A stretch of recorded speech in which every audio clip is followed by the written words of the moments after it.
আজকে মারিয়াম সহ আমরা নতুন এক পদ্ধতিতে বীজ বপন করব। আমাদের জার্মিনেট করা বীজ আছে অনেক প্রকার। এটা হলো কুমড়ো,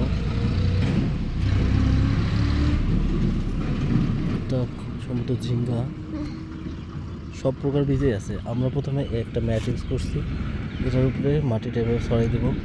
মাটিতে কোকোপিট আছে আর আছে জৈব সার, এটা এখানে দিয়ে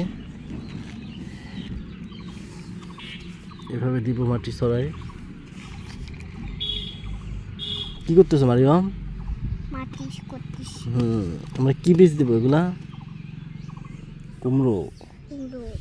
এরপর আমরা বীজটা এখানে বসিয়ে দেবো, দিয়ে পুরো কাপড়টা রোল ওভার করবো। এটা পুরো নতুন পদ্ধতি, আগে কখনো ইউজ করি নাই। দেখা যাক কী হয়, অবশ্যই আপনাদের জানিয়ে দেওয়া হবে।